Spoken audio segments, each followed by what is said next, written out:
Hello, my name is Jim McGillivray and this is the Pipe Box, your source for all things piping. If you find this video useful, please give it a like and please subscribe to this YouTube channel to see more videos like this. We're going to do a tune today, and you can print out the music to this tune by going back to the description of this video on my YouTube channel, and you'll find a link to a PDF there. Today I would like to do a competition Strathspey with you. 4 parts. It's called Tulloch Castle. Tulloch Castle is located in Dingwall in the northeast of Scotland.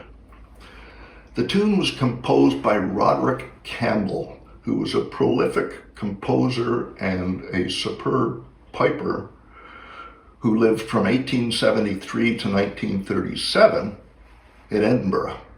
He composed many great tunes: Loch Loscon, the Edinburgh City Police Pipe Band, Royal Scottish Piper Society. He gained great renown as a composer in his day. While Roddy may have composed the tune, we don't actually play Roddy's setting all the time. The setting we're going to do here today was done by Donald Shaw Ramsay. Donald Shaw Ramsay was another piper at the top of his tree in the mid-1900s. He lived from 1919 to 1998 and was a very, very prolific composer of many, many great tunes. So he did his own setting of Tulloch Castle, and that's what I would like to do with you today. As a competition Strathspey, it's not an easy tune. It ranks up there around intermediate advanced for sure, and advanced players as well. You need to be able to play a deredo, a bubbly note in this tune to play it well, and that's the one thing that is difficult in it. Okay, let's start by hearing the whole tune played on a Dagger electronic chanter.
That was Tulloch Castle played on a Dagger electronic chanter.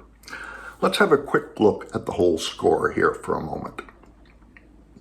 As you can see, it's quite a dense tune. There are lots of black dots here. Notes I've circled in red are notes we'll discuss that I want you to make sure you hold. The light blue circles are of deredo or bubbly notes that this tune is well known for.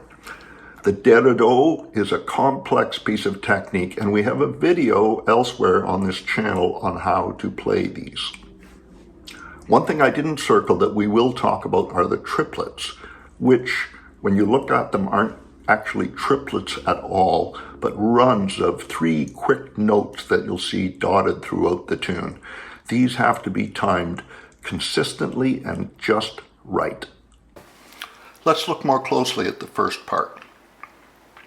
In bars 1 and 2, you'll notice that I've circled the first E in bar 1, the last high A in bar 1, the first low A in bar 2, and the last D in bar 2. The reason those notes are important to me in this tune is because I look at the scansion of Strathspeys a little differently from what we were traditionally taught, which is that the 4 beats in a Strathspey bar are strong, weak, medium, weak. I look at the 4 beats in a Strathspey bar as strong, medium, medium, strong. So there are no weak beats. The long notes are always held, but make sure you give a little more to the first beat in the bar and the last beat in the bar. Strong, medium, medium, strong. Di atadalum dik atadali badali tum petadala ikatadalum.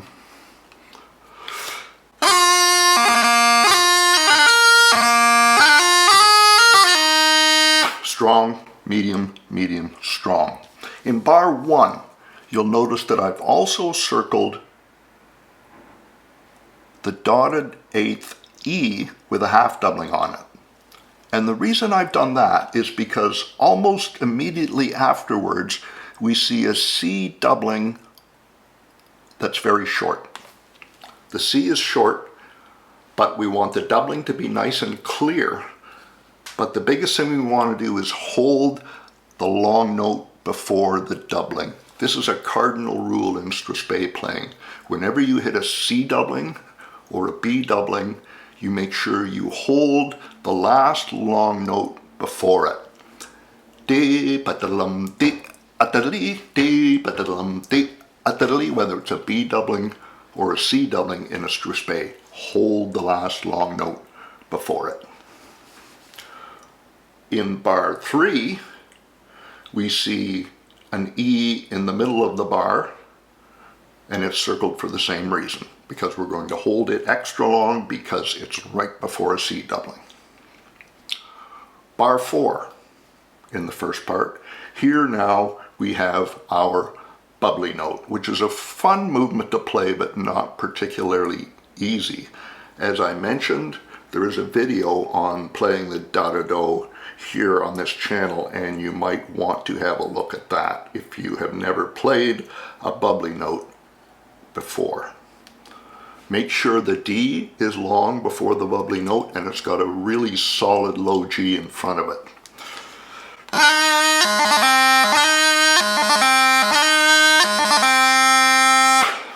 That's your bubbly note.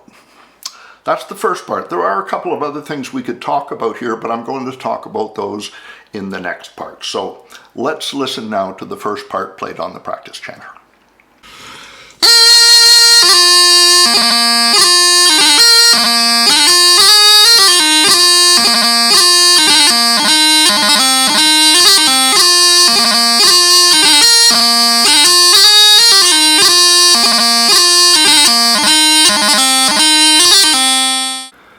The first bar of the second part illustrates our strong, medium, medium, strong principle almost perfectly.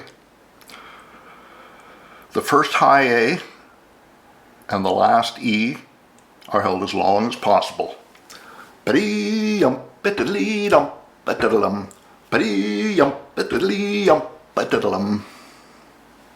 applies through the whole tune, and I won't talk about it again. In the middle of the bar, we have a dotted E 8th note that we're going to hold as well, and the reason is it's followed by a C doubling. It's a half doubling, but it's still considered a C doubling. Biddy-yum, beat-a-dee-dum, biddy-yum, beat-a-dee-dum.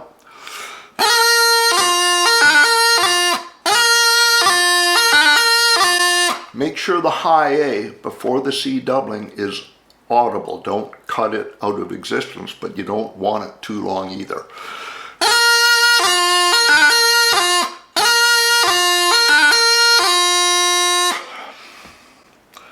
If we look at bar 2, in the middle of bar 2, in the second part, we have a dotted 8th note high G that I've circled.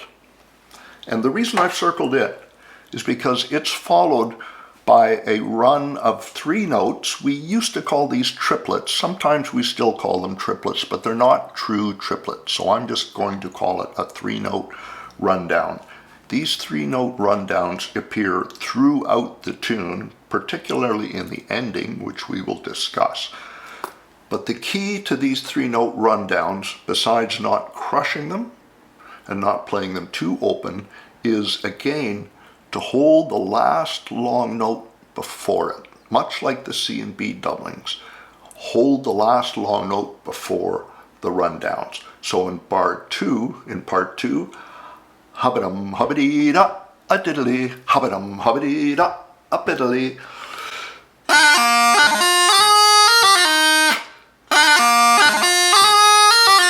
Just a little pause on that high G before you hit that rundown.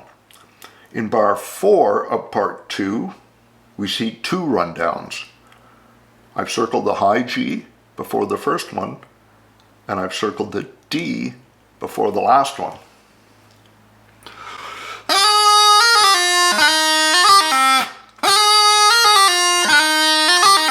Don't take those little rundowns for granted. Make sure you know what you're going to do with every note in that rundown. Hold the long note before it, and then make the rundown nice and clear. We see it again in the ending, in bar 8 in part 2. Always hold the D in the ending before the rundown.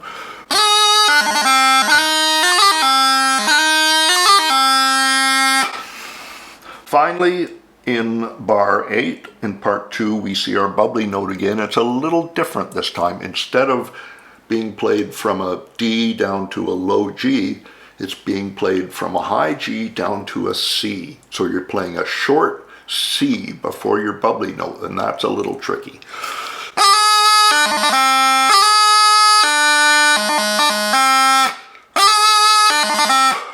Hold the high G ahead of it. And then hold the D before the rundown.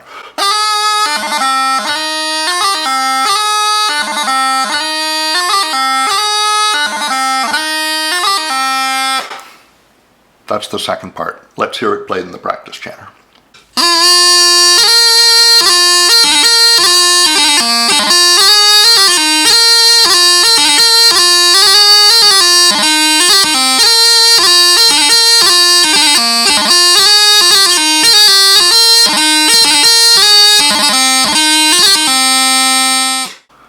Okay, part 3. I said I wasn't going to mention strong, medium, medium, strong again, but I guess I was fooling you because I have to mention it in this part because it is so perfectly strong, medium, medium, strong. He huddly dumpy diddler, he hubbity dumpy diddler, he huddly dumpy diddler, he got diddle dumpy diddler. If we look at bar 1 here in part 3, I've circled a low A dotted 8th note, and I've circled that because, again, it's the last long note before a C doubling. One point I want to make about these C doublings that go down to low A is that they take a special skill to play just right. They're not really just a C doubling. If you look carefully at the grace noting, you'll see that it's actually a G, D, E combination. Takatam, G, D, E. I have a video on this channel on playing Strathspey, G, D, E, so if you haven't seen it, you might want to have a look at that before you continue through this tune. But you're going to hold that low A in the middle of bar 1 before the C doubling, and you're going to keep the C doubling crisp but open.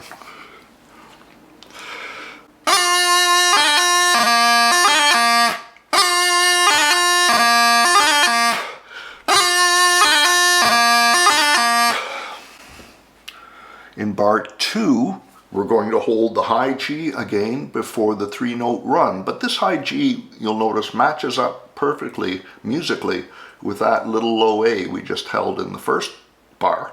Hey huddly dum. He diddle-dum, he hubbity da, ha diddle-dum. So make sure you hold those 2 notes.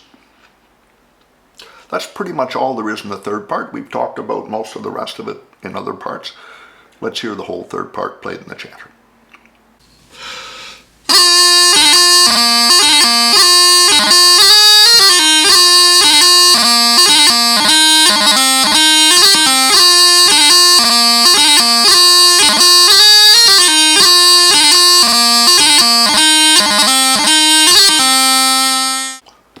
There's nothing in part 4 that we haven't already studied in the rest of the tune. Part 4 occurs mostly on the top hand, and it can be tricky to avoid slurring with that top hand work if you're not well practiced. I would like to look at bar 7 in the 4th part. At the end of that bar we see a short C with a half doubling on it. That note is very short, but we want that C and the half doubling to be well enunciated. Remember that a half doubling is just a shorter version of a doubling. So this is essentially a C doubling. We're going to hold the last long note before it, and we're going to keep it nice and open, even though it's just a half doubling.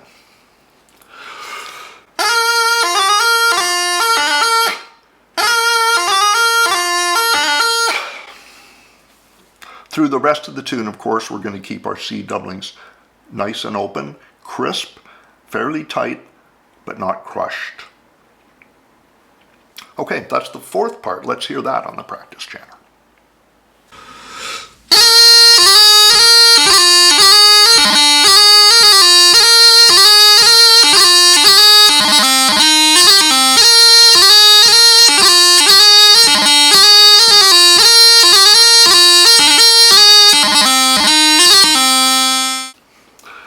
This is a very technique-heavy tune, so as you're learning it, don't worry about tempo. Figure out what note comes next, figure out what grace note is on that note, and make sure you play the technique well from the get-go. If you're having trouble with the technique in this tune, slow it down. Tempo will come later. Optimum tempo for this tune in competition would probably be between 112 and 120 or 122 beats per minute, with 118 to 120 being optimum. I think I played this tune on the dagger earlier in this video at about 116 beats per minute. Don't hesitate to use your trusty metronome as you're learning tunes like this. The metronome is a great way to acquire a musical understanding of the tune. For example, if I'm learning Tulloch Castle and I set the metronome to, say, 112, I can sing the tune to the metronome and determine exactly where each beat falls.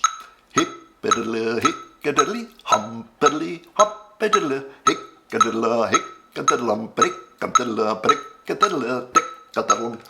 Metronome can help you play more rhythmically and maintain more consistent tempos. That's it for Tulloch Castle. It's a great challenge. I hope you enjoy it. From me, Jim McGillivray at the Pipe Box, good piping.